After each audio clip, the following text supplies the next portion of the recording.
Réseauter, un terme omniprésent dans l'univers des entreprises, quelle que soit leur taille, leur domaine ou leur implantation.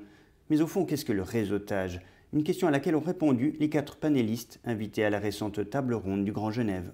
Le réseautage, c'est une attitude, c'est a priori, c'est créer et entretenir des relations avec d'autres personnes dans le but d'échanger. C'est trouver des gens qu'on ne connaît pas, avec lesquels on va avoir des buts communs, des affinités, des intérêts communs, échanger avec ces gens qu'on n'aurait peut-être pas rencontrés si on n'avait pas fait cet effort d'aller.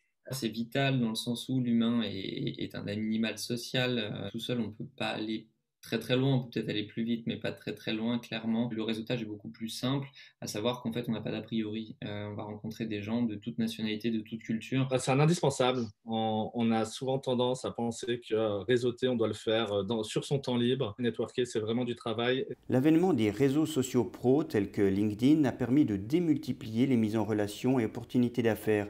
Néanmoins, il faut y refléter sa vraie image, selon Rudolf Klaus. Votre présence sur les réseaux sociaux définit votre crédibilité. La cohérence entre ce que vous dites et ce que vous montrez fait la différence. Et pour être efficace, le réseau virtuel doit être utilisé avec des codes précis, estime Véronique Riondel-Angebault. Si l'objectif de créer du contenu pour une entreprise sur un réseau, c'est de mettre en avant son rapport à cette entreprise, à ce moment-là, ça devient intéressant. Mais pour ça, ce n'est pas 80 pages de Bible de comment il faut faire qu'il nous faut, c'est qu'est-ce qui va déclencher de l'engagement par rapport à ce qui ne va pas en déclencher. Dans les réseaux en présentiel, il y a des attitudes à bannir à tout prix, comme l'explique Romain Créma. Ce que j'aime pas dans le réseautage, c'est le réseautage pompier. C'est j'y vais parce que j'ai pas le choix, il faut que je fasse du business. Et on se retrouve avec des gens qui veulent vendre des choses à d'autres personnes qui veulent leur vendre des choses et finalement ils repartent juste en échangeant leurs cartes de visite comme des cartes Pokémon. Il n'y a pas grand chose à la fin, quoi. Même avis du côté d'Hicham Metatla,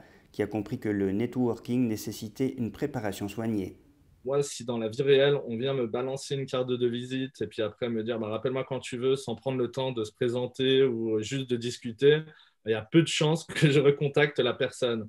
Mais si on prend le temps, là, ça peut énormément changer les choses. Mais réseaute-t-on de la même manière de part et d'autre de la frontière sur le Grand Genève? Pas vraiment, pour des raisons tant culturelles que géographiques. Les circuits sont assez courts, à l'image du territoire de Genève. Côté français, c'est un peu plus étalé, du pays de Gex jusqu'à limite la Vallée Verte. Donc, pour rencontrer les gens physiquement, c'est un peu plus compliqué. En conclusion, le réseautage doit refléter l'activité humaine et non être un support commercial de plus.